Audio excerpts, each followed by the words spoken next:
Les voy a compartir entonces la presentación.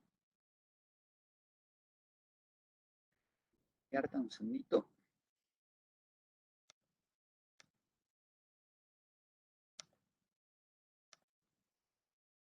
Bien, ¿están viendo la presentación en pantalla?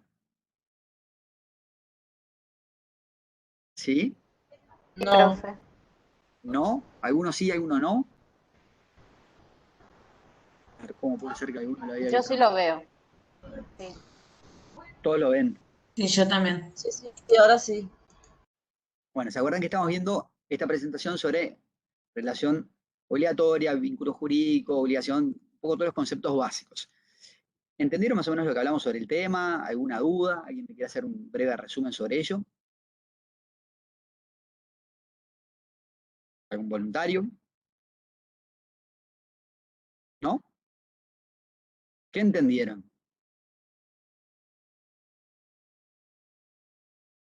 A ver, dígamelo, por favor, verbalmente, no por escrito. Que no tengo que estar mirando el chat. ¿Qué es un vínculo jurídico? ¿Quién lo recuerda?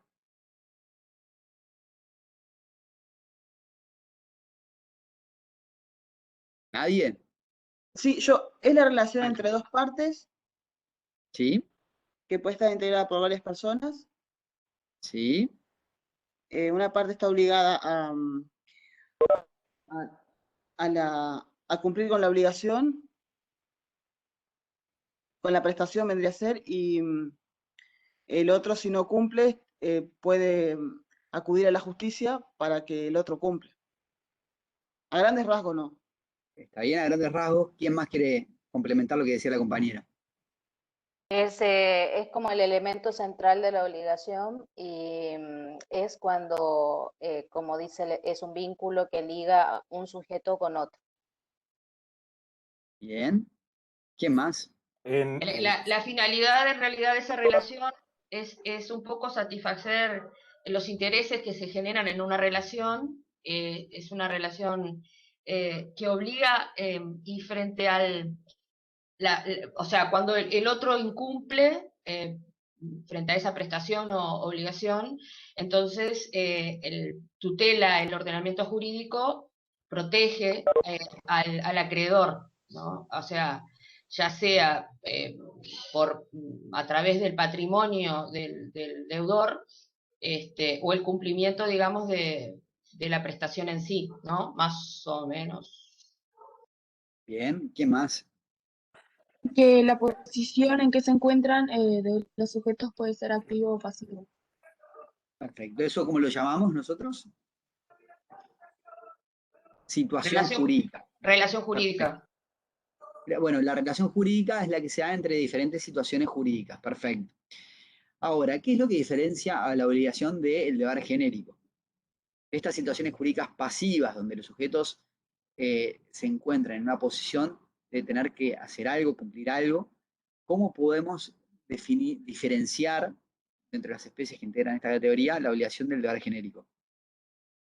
El deber genérico, si me permite, el deber genérico es un deber con todos y la obligación es con un sujeto determinado. Se pueden determinar los sujetos por esas dos fases que habíamos visto, los aspectos de la obligación, del débito y la obligatio. Uno que se compromete con otro a dar, hacer o no hacer, y el otro que uno queda en servidumbre contra el otro. Perfecto. Perfecto.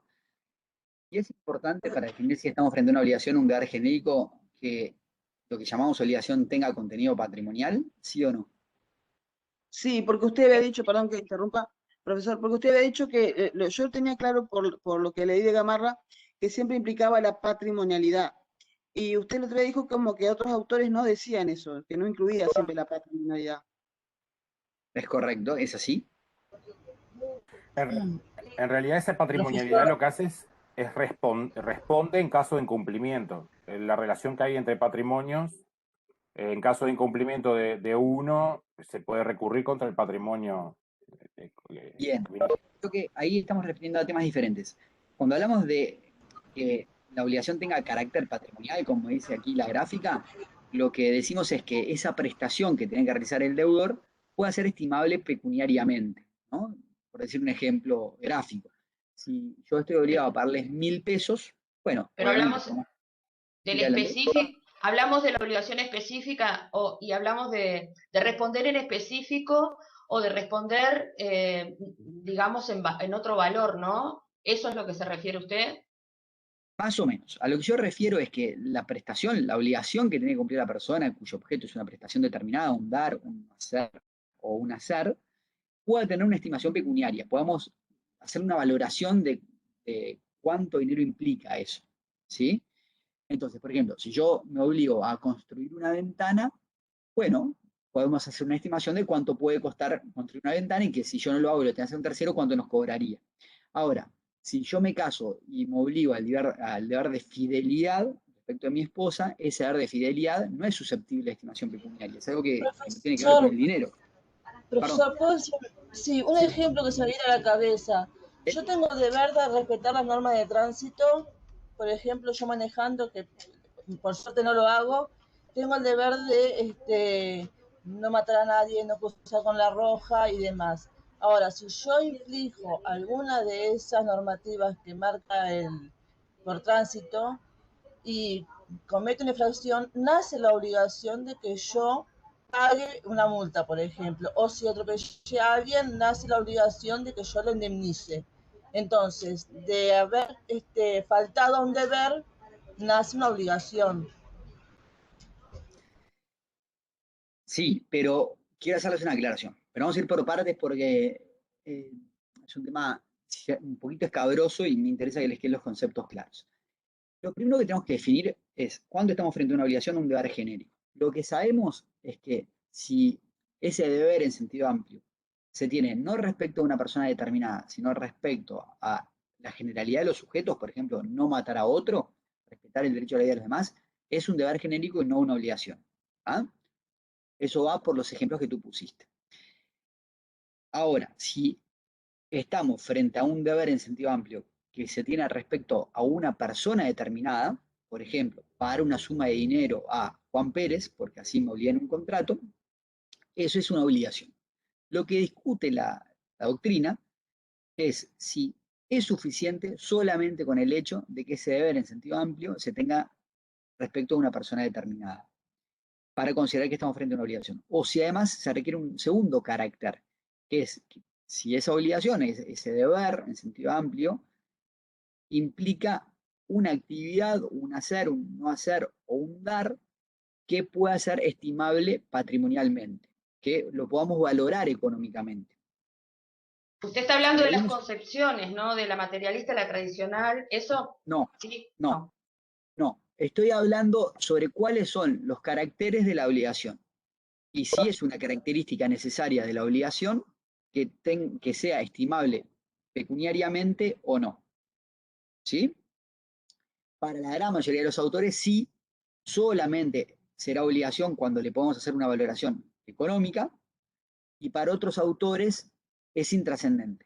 Aún cuando no podamos hacer una valoración económica de esa prestación, será obligación siempre y cuando reúna la característica que para ellos es importante, y es la única importante para estos autores, y es que sea una prestación frente a una persona determinada o determinable. ¿Bien? Eso es lo que nos distingue, que es una obligación y que es un deber genérico. Ahora bien, sea una obligación o sea un deber genérico, una vez que se incumplió la obligación o se violó el deber genérico, quien actuó de esa manera incurre en responsabilidad civil y tiene que indemnizar a su víctima. Esa indemnización siempre, en principio, o sea, no mezclados ahora, se resuelve en el pago de una suma de dinero. ¿Sí? Allí nace una nueva obligación resarcitoria que implica pagar una suma de dinero, aun cuando el deber originario que ustedes incumplieron no sea susceptible de estimación pecuniaria. Les pongo un ejemplo. Yo puedo faltarles el respeto a ustedes, puedo dañar el honor de ustedes. El honor de ustedes no es susceptible de estimación pecuniaria. Sin embargo, una vez que yo violé mi deber genérico de no dañar el honor de otras personas, una vez que lo hice y que incurrí en responsabilidad, que en ese caso será responsabilidad extracontractual porque lo violé es un deber genérico y no una obligación, Mi responsabilidad implicará que yo los tengo que indemnizar. ¿Cómo los indemnizo? Con una suma de dinero. ¿Ah? Pero no quiere decir que mi deber de respetar el honor de los demás sea estimable económicamente, sino que una vez que eso sucedió, necesariamente hay que pagar una suma de dinero. Y bueno, ¿cómo se determina esa suma de dinero? Ya lo verán un poquito más adelante. No los voy a mezclar ahora. ¿Ah? Para decir si algo es estimable pecuniariamente o no, no nos importa cómo se indemniza en caso de incumplimiento, sino que nos paramos en un momento anterior y tenemos que ver si podemos valorar económicamente o no la prestación que esa persona tiene que cumplir. Un caso sumamente gráfico es ese, el deber, los deberes dentro de las relaciones familiares, ¿sí? Que por ahí son entre personas determinadas, entre padres e hijos, entre cónyuges, pero en muchos casos carecen de la posibilidad de ser estimables económicamente. Un tema diferente es cuáles son las teorías que existen para definir cuál es el objeto de la obligación. Y ahí es donde habíamos visto la clase pasada, vamos a ir hacia eso. Hay diferentes tesis que acá les incluyo en pantalla. Una de las tesis que decíamos es la tesis patrimonialista, que dice, bueno, el objeto de la obligación, lo que yo tengo que cumplir, en realidad el objeto es la utilidad que implica para el acreedor que esa prestación se realice. ¿Sí? Por ejemplo, si yo me obligo a entregarles una vaca, la utilidad que tiene para mi acreedor, para ustedes, no es la vaca en sí, sino la utilidad que les reporta a ustedes tener la vaca. Por ejemplo, que la puedan ordeñar, obtener leche que después remiten a las empresas lácteas. O poder hacer, no sé, la utilidad de carnear a la vaca para vender los diferentes cortes. Ese es, para esta tesis, el objeto de la obligación. La tesis mayoritaria sobre cuál es el objeto de la obligación es la tesis jurídica, que implica que el objeto de la obligación es la prestación, el comportamiento que debe realizar el deudor. ¿Ah? Acá les invito especialmente a que lean, porque más allá de lo que yo les exponga en clase, son temas que tienen muchos conceptos, que cada concepto hay que detenerse a pensarlo, a razonarlo e incorporar ese concepto, por lo cual no basta, me parece, solo con asistir a clase. Bueno, dicho un poco todo esto, retomamos en los caracteres de la obligación, estamos hablando sobre qué es el carácter patrimonial, y aquí esta notita que no la hemos comentado aún, que si ustedes leen cualquiera de las disposiciones de nuestro Código Civil que regula las obligaciones, de ninguna de ellas se deriva que el carácter patrimonial sea una nota necesaria para definir que allí estamos frente a una obligación o no. También se indica como otros caracteres que las obligaciones son disponibles y transferibles. ¿Qué quiere decir que son disponibles? Bueno, que perfectamente las partes pueden dejar sin efecto esas obligaciones. Si ustedes y yo firmamos un contrato por el cual ustedes asumen el pago de una suma de 1.000 pesos hacia mí, nosotros perfectamente podemos otorgar otro contrato, que no se llama contrato, otra convención, donde dejamos sin efecto esa obligación que ustedes habían asumido. No está dentro del margen de orden público. Hay autonomía de la voluntad respecto a las obligaciones en general. ¿Qué es transferible? Es que el carácter de acreedor o de deudor de una obligación puede ser transferido a un tercero y que alguien asuma esa situación jurídica. Eso es parte de lo que vamos a ver en la clase de hoy. Ya hemos visto también que las obligaciones implican un derecho personal que es distinto al real. Los derechos reales son aquellos que se tienen frente a todos, según hemos visto, que son típicos del derecho de dominio. Y el derecho personal se tiene frente a una persona determinada, nuestro deudor de esa obligación. Y también han referido ustedes en la clase de hoy como carácter de las obligaciones la coercibilidad en caso de incumplimiento. Es decir, si el deudor no actúa, la prestación a la cual se obligó, el acreedor tiene la posibilidad de exigir cumplimiento compulsivo a través del auxilio estatal. Y para cerrar un poco este contenido, me gustaría hacer breve referencia respecto a las diferencias de la obligación con otros institutos. Respecto al deber genérico ya lo hemos visto. Respecto a un derecho potestativo, ¿saben lo que es un derecho potestativo? ¿No? Que otorga un determinado poder a uno de los titulares. Exacto. Bueno, que yo tengo la posibilidad, digamos, de tomar determinada acción o no, está supeditado a mi decisión. Exactamente, exactamente. ¿Qué más? ¿Y qué es una carga? ¿Quién sabe? Es un poco el deber, digamos, de tener que cumplir con determinada acción. Por ejemplo, si yo acuso a alguien de algo, tengo la carga de aportar la prueba necesaria para que efectivamente se compruebe que lo que digo es verdad. Muy bien. Justamente la nota característica de la carga es que es un imperativo del propio interés. En una obligación, la necesidad de realizar el comportamiento debido es en interés de mi acreedor, no propio. En cambio, la carga es en interés propio, del que tiene que realizar esa prestación. Si ustedes le hacen un juicio a otro, ustedes tienen la carga porque es de interés de ustedes, no de la otra parte, de presentar las pruebas para acreditar justamente que es cierto lo que ustedes alegan. ¿Ah? Y las obligaciones propter rem, que allí les pongo alguna referencia, ¿no he oído hablar sobre ellas alguna vez?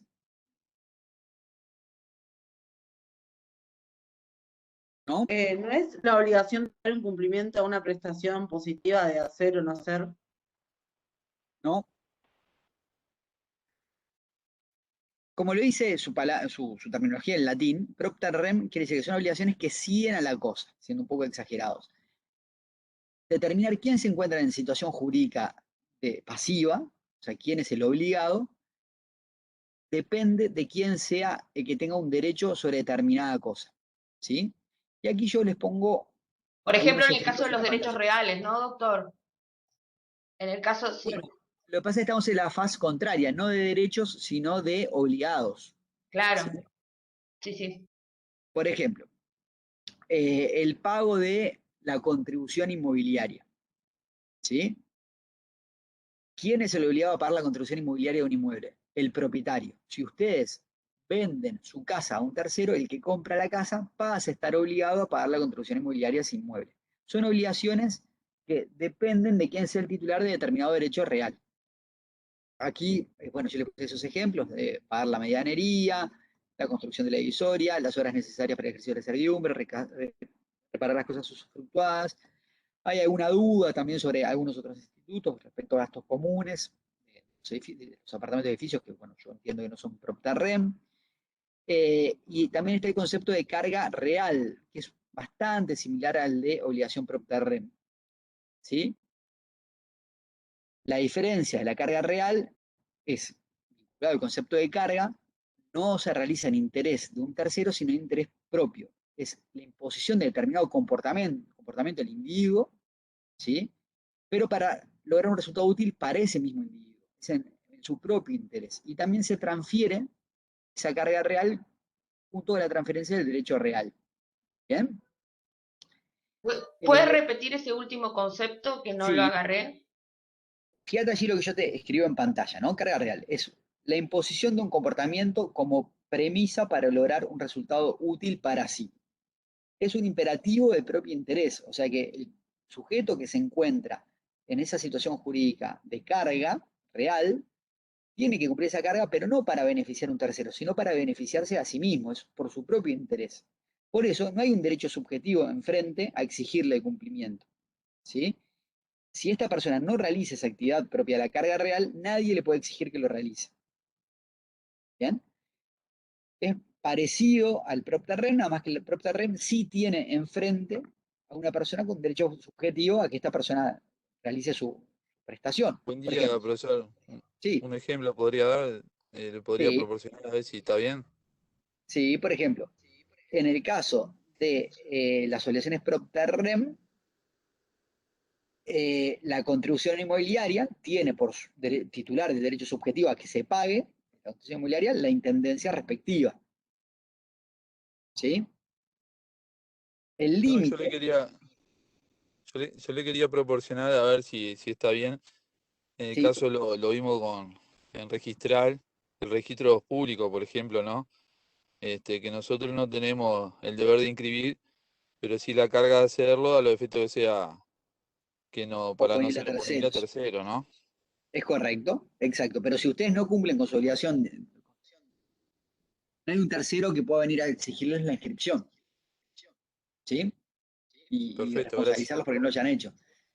Bueno, hay ciertas diferencias también que allí marco el límite, que es el valor del fondo, la garantía específica es el bien, carácter periódico de las cargas reales y no de las soluciones PropTerrem, etc. Bueno, con esto terminamos este tema. Vamos a dejar de compartir.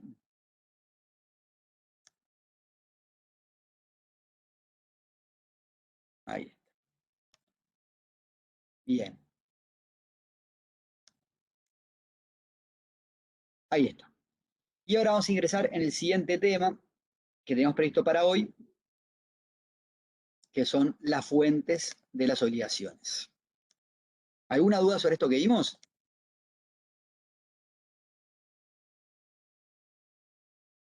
¿No? ¿Seguimos adelante nomás o quieren preguntar algo? Acá me preguntaba por el tema del pago de gastos comunes. Bueno, la discusión que se da en materia de gastos comunes es si ustedes compran un inmueble que tiene una deuda anterior de gastos comunes, si asumen esa deuda anterior o no. ¿Ah? Es clarísimo que desde el momento que ustedes son titulares de ese bien, los gastos comunes que se devengan a futuro sí los tienen que pagar, en el momento que compran. ¿Ah? Yo creo, con esto lo he publicado, y creo que la posición mayoritaria de la doctrina es en un sentido, que no es una obligación PropTerrem y que por eso el que compre un inmueble no asuma gastos comunes anteriores. ¿Bien? Bueno, acá Ana Rivera pregunta, ¿cuál es el apellido de Joaquín que recién participó de esto? Porque los estamos calificando a medida que van participando. Joaquín, ¿cuál es tu apellido?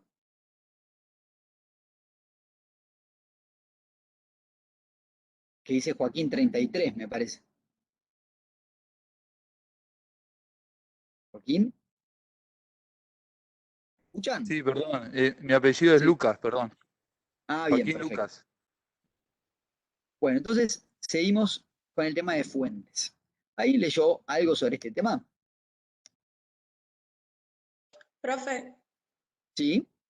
las fuentes no es la ley, y la ley a su vez puede mencionar alguna que otra para que también sea fuente. Por ejemplo, cuando se dice la costumbre es fuente del derecho, cuando la ley se remite a ella. ¿Es correcto? Es Específicamente, los como contratos, fuente de las obligaciones, no fuente del derecho. ¿Saben contratos, algo? ¿Pudieron leer? Contratos, contratos, bien, cuasicontratos, delitos y cuasidelitos y la ley. bien. A ver, Yo lo que miren, leí sí, que la importancia, o sea, eso también que el compañero dijo que está estipulado en el 1246, que enumera cuáles son las fuentes de obligaciones, y sí, leí que, o sí, sea, la importancia de las fuentes es especificar cuándo se crea una obligación y quiénes se pueden posicionar en calidad de obligados.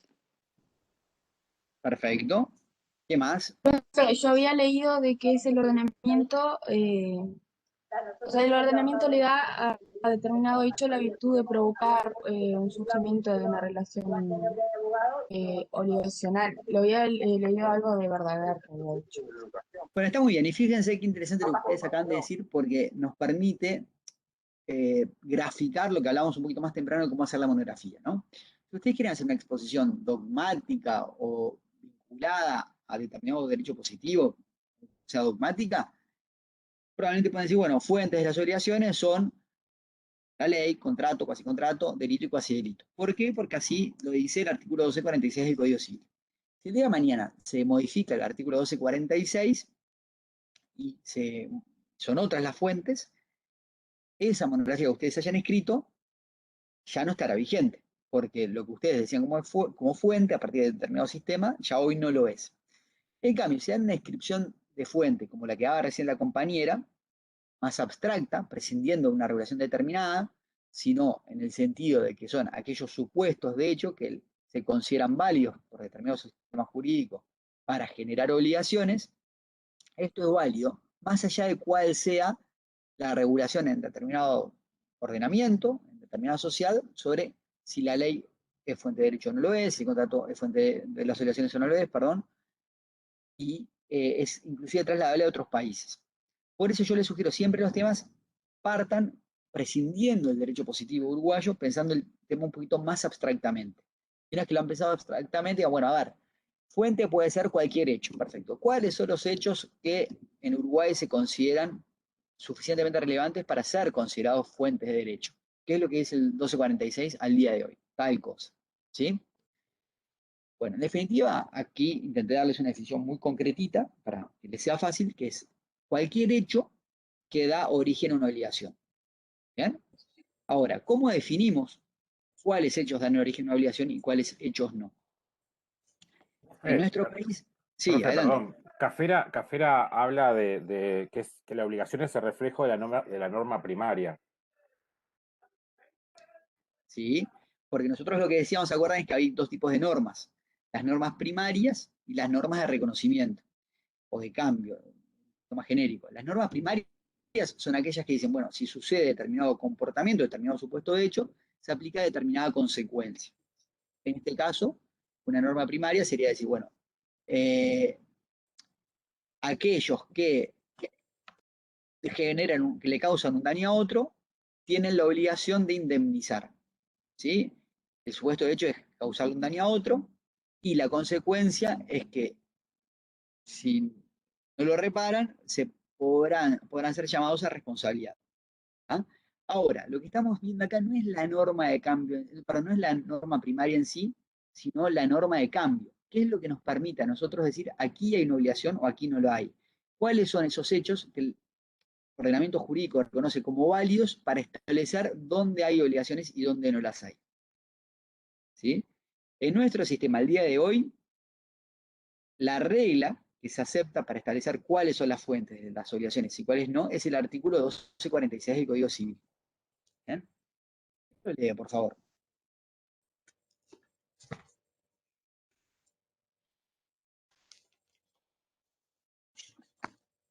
¿Algún voluntario? Es lo que habla de los contratos, los cuasi contratos, delitos y cuasi delitos. Sí, ¿lo puedes leer? Las obligaciones Leo, nacen ya...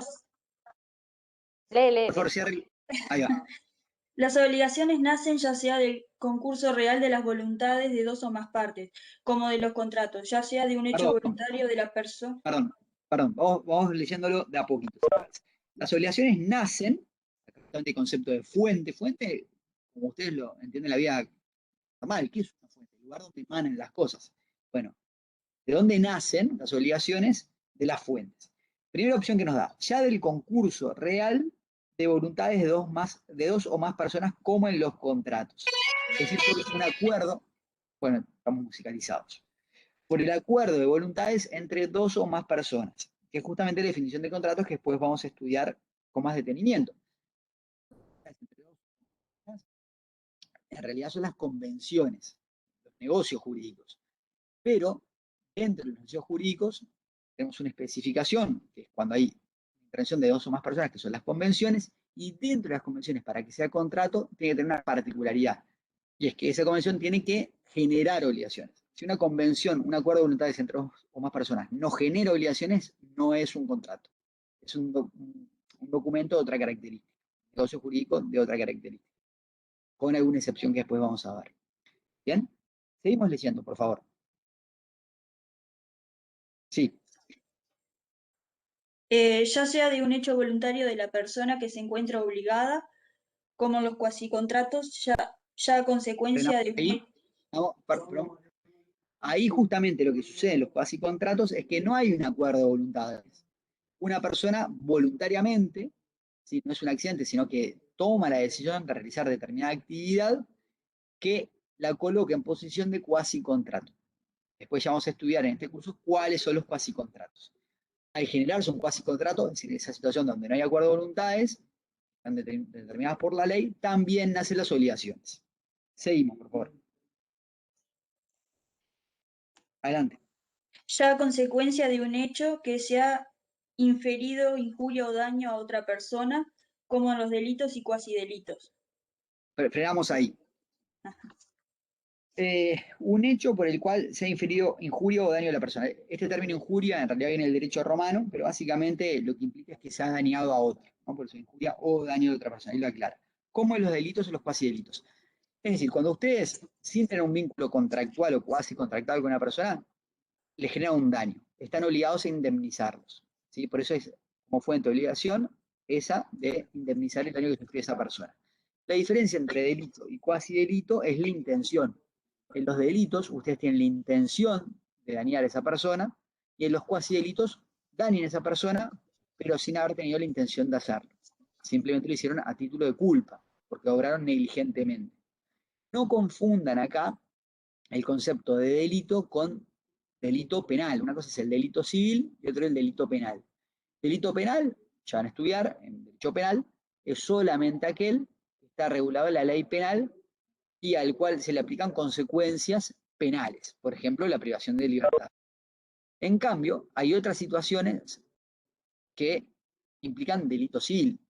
Todos los delitos penales necesariamente son delitos civiles, porque implican una situación donde se violó la normativa y se generó un daño a otro. Pero ¿qué puede pasar? Que haya un delito penal que no haya generado una consecuencia dañosa al sujeto, ¿sí?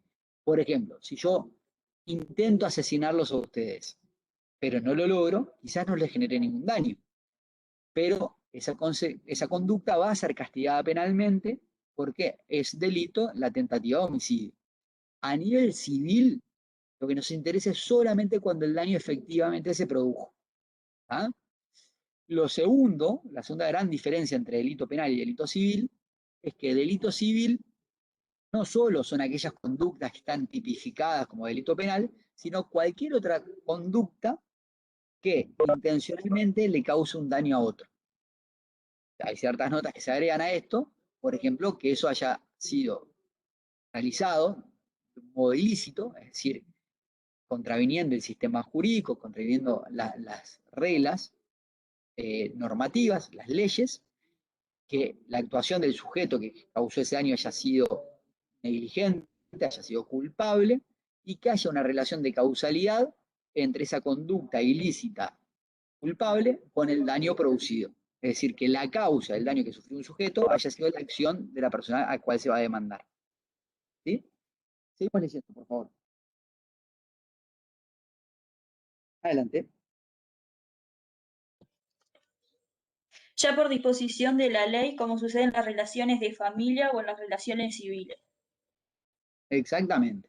Bueno, nosotros hemos hablado bastante de estas situaciones en relaciones de familia, donde se legalmente, ¿no? Por ejemplo, en el Código de la Niñez y Adolescencia, en el Código Civil, se establecen ciertos comportamientos que tienen que realizar los individuos. Hemos hablado de fidelidad, alimentos, etcétera, que solamente por ocupar un determinado rol en la familia padre, hijo, cónyuge, se tiene que cumplir esas obligaciones. La propia ley, por ejemplo, entonces es fuente de las obligaciones.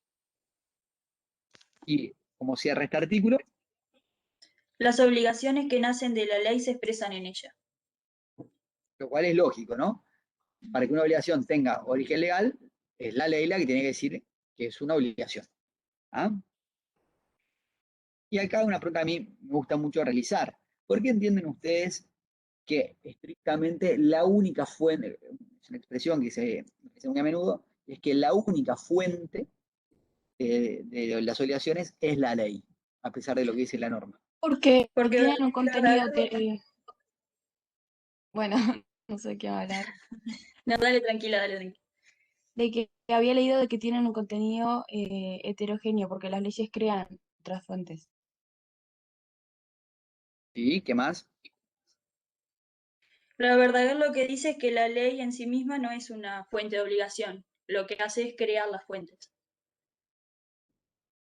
Claro, fíjense. Profe, ¿Sí? porque en realidad la ley es quien establece que tanto el contrato, el cuasicontrato, el delito y el cuasidelito son fuentes de las obligaciones. Y a su vez también, en cualquier momento, la ley puede establecer otra fuente de las obligaciones. Excelente. Es esa la respuesta, justamente, ¿no? Fíjense, ¿por qué el delito, el cuasidelito, el contrato y el cuasicontrato son fuentes de las obligaciones? Porque así lo dice el 1246 del Código Civil. ¿Y qué es el artículo 1246 del Código Civil? Es una ley, los códigos son leyes. O sea, es la ley la que determina qué supuestos de hecho son fuentes de las obligaciones. Y justamente esta ley, el artículo 1246 del Código Civil, se determina a sí misma como fuente de las obligaciones, acepta que la propia ley sea fuente de obligaciones, y también acepta otras, que son las que estamos mencionando: delito, cuasi delito, contrato y cuasi contrato. De hecho, Lo que si nos implica remitimos, verdadero... Sí, perdón, profe, perdón. adelante. Si Sí. de hecho nos remitimos al 1291, nos dice que si los contratos que se celebran de forma, celebrados de forma común, por ejemplo, se forman como una regla, se deben someter las partes como si fuera una propia ley. Sí, sí, exacto. A ver, lo que quiere decir ese artículo es que se reconoce a las partes autonomía de la voluntad para autorregularse, y que las reglas que establezcan las partes en su funcionamiento, por ejemplo, a través de un contrato que acuerden, se consideran de la misma entidad que las reglas emanadas de la ley. Por eso es ley para ellos, ¿no? Es ley entre las partes. A eso es que apunta. Lo que dice Verdaguer, de que en realidad la ley, desde mi punto de vista, no es una fuente de las obligaciones, es porque en sí, cuando la ley dice, 1246 dice, la propia ley puede crear obligaciones, lo que está haciendo es decir, determinadas leyes reconocen ciertos supuestos de hecho como situaciones que ameritan el nacimiento de una obligación. Por ejemplo, la ley dice, aquellos que se encuentran en la situación de padre e hijo tienen la obligación de proveer alimentos a sus hijos, ¿sí? No es que la ley crea el supuesto de hecho, sino que dentro de la multiplicidad de supuestos de hechos que existen en la sociedad, escogió a ese y no a otros para asignarle la relevancia determinada como para que sea fuente de esa obligación. ¿Sí? ¿Algo más? Bueno, aquí les señalo los antecedentes de estas fuentes. A ver si esto ya lo hemos visto. Porque a ciertos hechos se los considera fuente y a otros no. El ordenamiento, les voy a leer. El ordenamiento atribuye a ciertos hechos, que por ello se convierten en jurídicos, la virtualidad de provocar el surgimiento de una relación obligatoria. ¿Sí? ¿Qué quiere decir esto? Que en sí, lo que hablábamos recién, en la sociedad, en el mundo físico, existe multiplicidad de supuestos de hechos que plausiblemente podrían llegar a ser considerados fuentes de las obligaciones. Sin embargo, la ley escoge a algunos en darles ese atributo de ser considerados fuentes de las obligaciones y a otros no. ¿Por qué les parece a ustedes que sucede esto?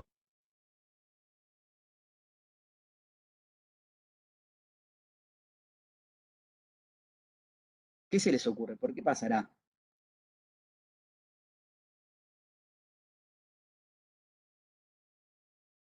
¿No me escuchan? ¿Yo no los escucho a ustedes o nadie se anima a participar?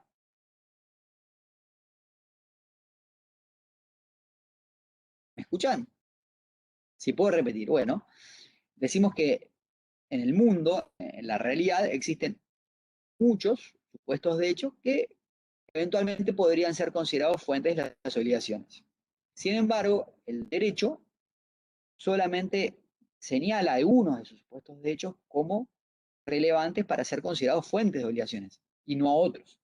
¿Por qué les parece a ustedes que sucede esto? ¿Por qué el artículo 1246 del Código Civil estableció que las fuentes de las obligaciones eran las 5 que señala allí y no otras diferentes? Porque son solamente las que le interesa, en el caso de las obligaciones, es solamente las que pueden producir efectos jurídicos, ¿es eso?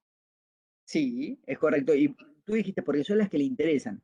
Y ahí es el punto. Yo creo que justamente, como sucede en toda regulación, se persiguen ciertos intereses cuando se escogen esos supuestos de hechos. Y no nosotros, en el fondo, lo que tenemos es que se optó por defender ciertos intereses y los fines que se persiguen son unos y no otros. Por ejemplo, perfectamente se podría haber escogido como fuente de las obligaciones a la voluntad unilateral, ¿sí? Y sin embargo no está señalada dentro de la norma, no está señalado dentro del 1246.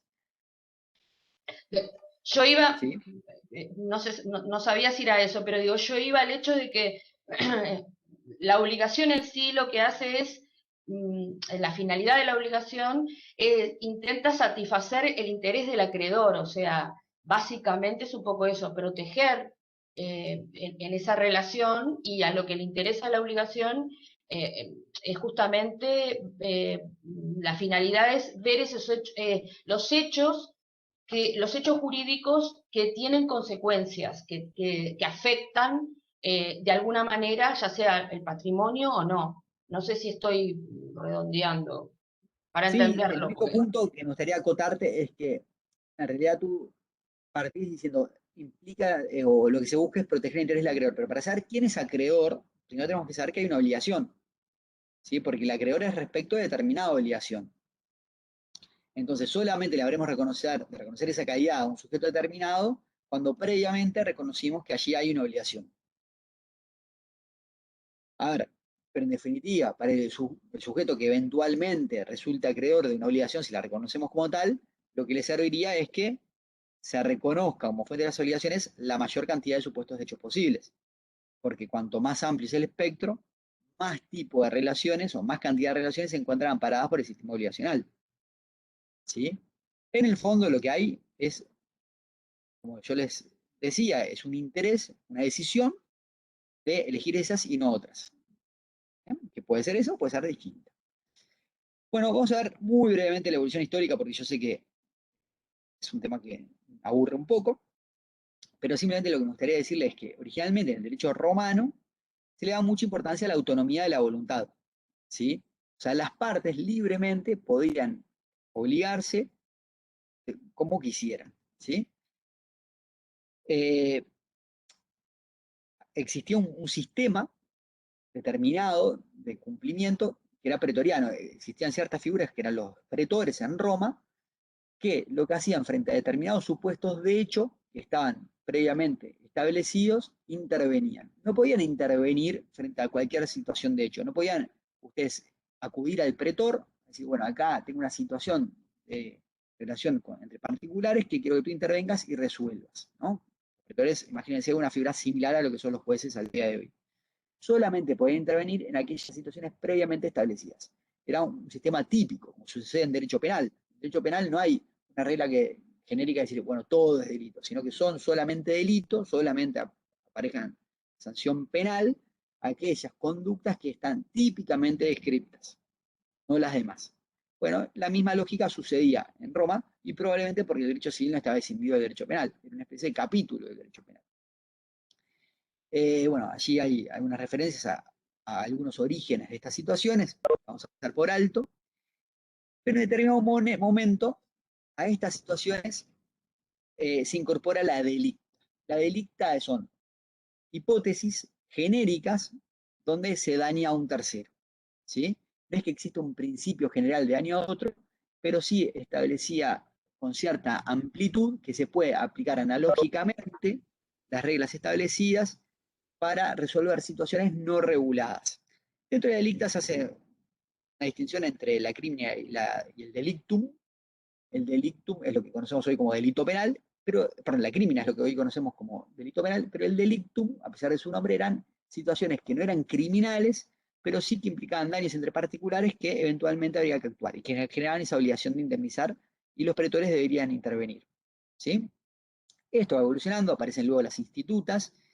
Bueno, ustedes saben, las institutas son parte del digesto que luego es recogido en Polonia, que es lo que conocemos del derecho romano al día de hoy, donde se reconoce justamente al contrato o al delito como fuentes autónomas de las obligaciones.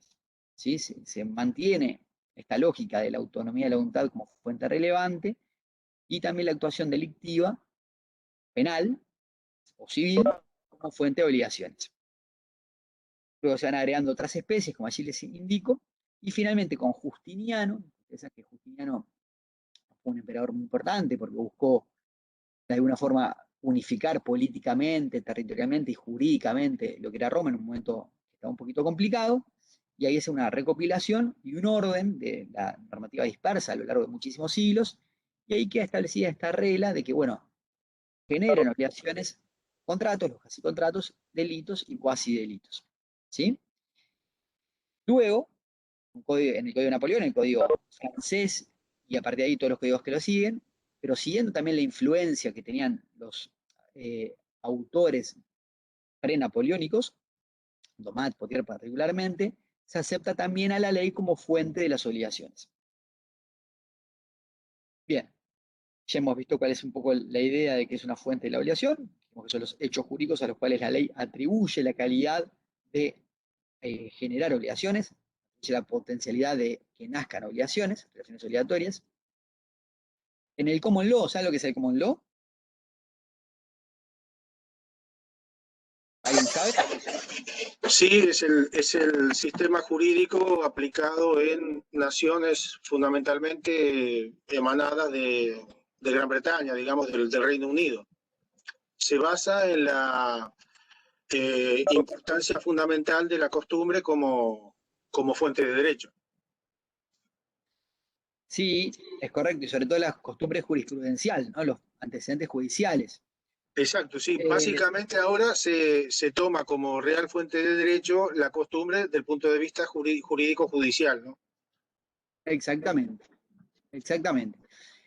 Esto, dicho a grandes rasgos, ustedes saben que en determinado momento, cuando se descubre el derecho romano, el common law encuentra en el derecho romano una justificación de fundamentos para su modo de operar. ¿Por qué? Porque el derecho romano, a través de este sistema pretoriano que yo les comentaba, también partía de los antecedentes de fallos anteriores como posibles invocaciones de resolución de casos futuros.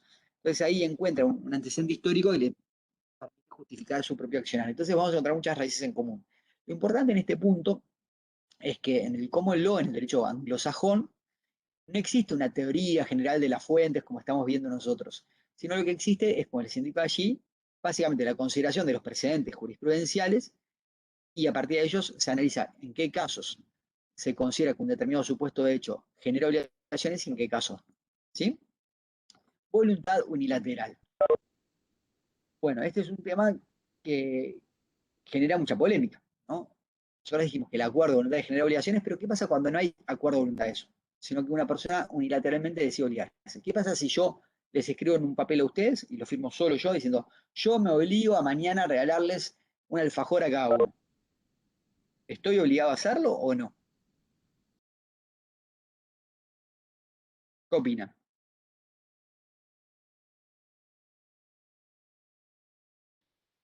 En principio el 1246. Sí, adelante. ¿Sí? ¿Sí? ¿Alguien quiere hablar?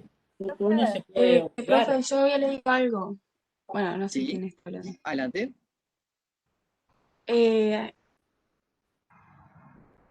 Había leído que Cafera dice que tiene que haber una voluntad del lado pasivo y una voluntad del lado activo de las obligaciones. O sea, que promete que tiene que haber un acto unilateral para saber si este género, o sea, si generó una confianza que nos obligue a ser bilaterales o no unilaterales. ¿Qué opinan de lo que dice la compañera? Profe, ¿Sí? que en nuestro derecho en realidad un acto unilateral, perdón, de voluntad no está visto como fuente de derecho porque, poniendo como ejemplo la herencia, tiene que haber sí o sí una sucesión. Bien, ¿qué más? No, yo entiendo que sí, porque por ejemplo cuando uno firma un vale pagaré, tiene una obligación, y es una obligación unilateral en realidad, porque es uno el que firma, ¿no?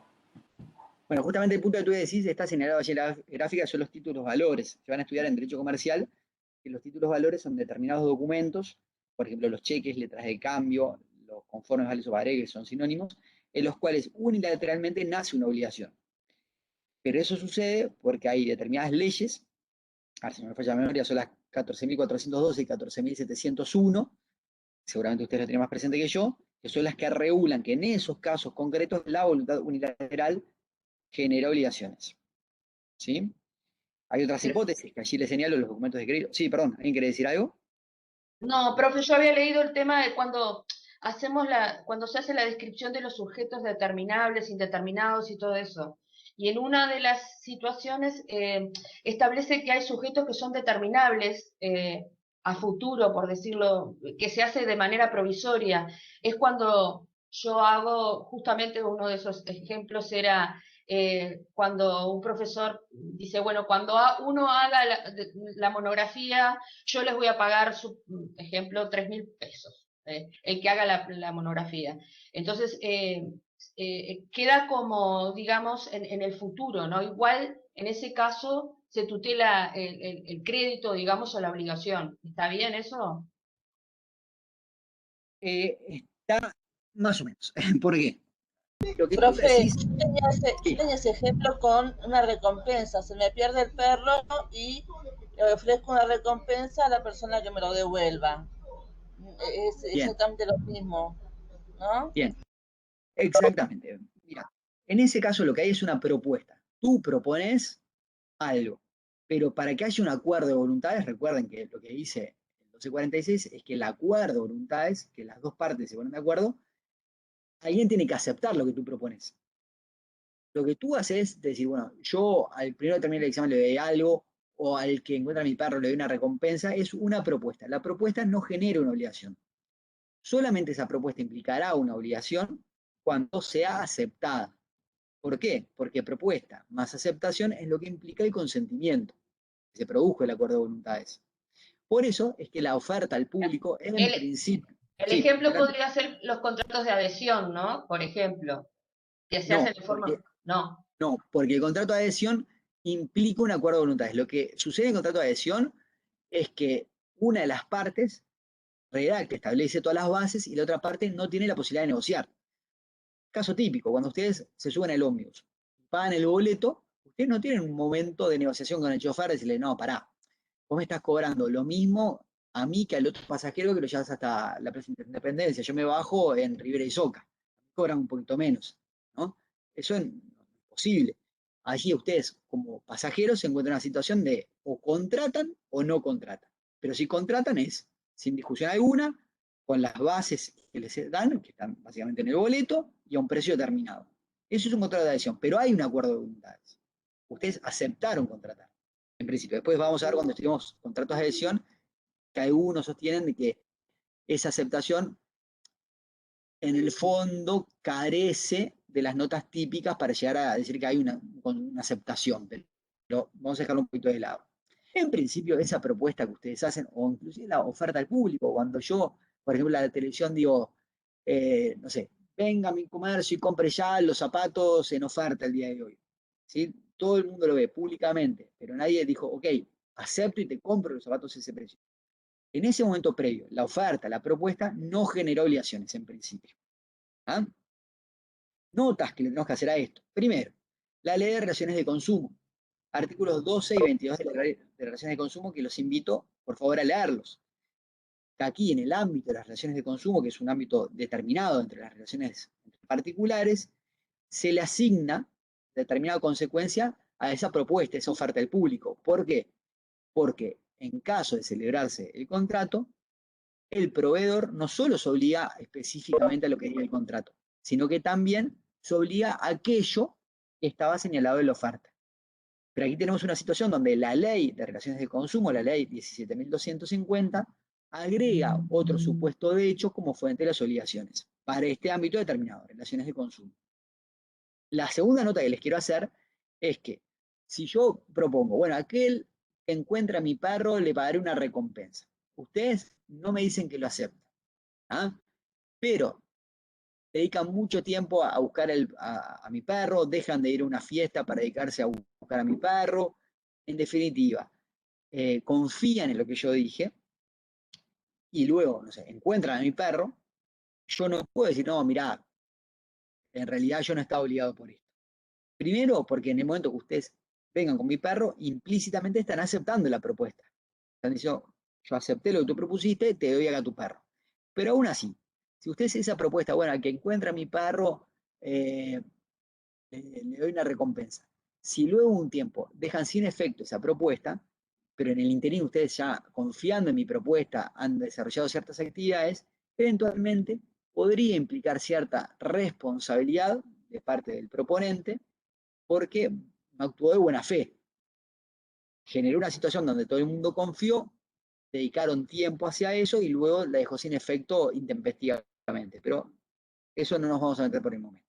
También me interesa señalarles como nota el artículo 364.1 del CGP, que acepta la declaración unilateral de voluntad como una situación que implica la obligación de entregar una cierta cosa que no sea dinero. ¿Sí? Es decir, que a pesar de este sistema de 5 fuentes que tenemos en el 1246, podemos encontrar ciertos pasajes normativos donde aparentemente se regulan otras situaciones que implican el reconocimiento de la voluntad unilateral como fuente de obligaciones. Bien, con esto terminamos lo que es fuente de las obligaciones. Profesor, vamos a dejar de compartir. Sí. Una donación, por ejemplo. Una donación es un contrato. Es decir, que que haya donación, tiene que expresar su voluntad y llegar a un acuerdo donante y donatario. Hay acuerdos voluntarios. Lo que hay allí es una obligación unilateral, que es distinto a fuente. Sí, adelante. Salvo que sea una donación modal donde le obliga a quien recibe a tener determinada actitud con lo que recibe de donación, ¿no? Sí, sigue siendo una obligación unilateral en ese caso. Ya vamos a ver por qué. Es un contrato que es oneroso, pero unilateral. Ya después lo vamos a estudiar un poquitito más adelante. Pero sigue teniendo por fuente el acuerdo de voluntades, el contrato. Bueno, tenemos que ir dejando acá. Nos faltan 5 minutos. La clase que viene. Sí. Disculpe, pero me quedó haciendo ruido lo de mi ejemplo. Yo había puesto acá en el chat que en realidad yo lo veo como una obligación unilateral, porque si ofrezco una recompensa por alguien que encuentre el perro, me estoy obligando a hacer efectiva mis palabras y cumplir. Una vez que X persona me lo alcanza el perro, me lo trae efectivamente, yo me comprometí a dar X suma como recompensa. Siento que es una obligación de mi parte. Está bien, vos podés sentir que hay una obligación moral, que actuando de buena fe tendrías que dar cumplimiento a eso. Tomemos lo siguiente. Después vamos a estudiar justamente el principio de buena fe en materia de derecho privado. En principio, esa propuesta de que encuentre tu perro reciba una recompensa, hasta tanto no sea aceptada por alguien y te haya hecho conocer su aceptación, no hay contrato. Por lo cual, lo único que tenés allí es una voluntad unilateral. Y, por lo tanto, la voluntad unilateral, en principio, no genera ninguna obligación de parte del proponente porque no está recogida en el 1246. ¿Sí? Distinto es el escenario donde el comportamiento del proponente sea contrario a la buena fe. Porque dijo eso, actuó de mala fe y en un momento dejó sin efecto su propuesta antes de que alguien la aceptara y haya hecho conocer su aceptación, pero allí ese comportamiento contrario a la buena fe implicará una hipótesis de responsabilidad extracontractual y ahí generará la obligación de resarcir. ¿Pero por qué? No porque por tu propuesta te obligaste, sino porque tu comportamiento contrario a la buena fe es una hipótesis de deber genérico cuya vulneración por ley implica la obligación de indemnizar. Es la ley la que dice que aquel que daña a otro por violando un deber genérico y actuando culpablemente tendrá que indemnizar a terceros. ¿Sí? Bueno, tenemos que dejar por acá porque viene otro grupo en 3 minutos. La clase que viene vamos a ver muy brevemente cómo es que opera la transmisión de las obligaciones. Está el artículo parte de un libro, unos capítulos de López Fernández que yo les recomendé. Y ya nos vamos a meter en los diferentes tipos, las diferentes modalidades de extinción de las obligaciones. Les pido por favor que vayan leyendo y seguimos la clase que viene. Buen fin de semana para todos.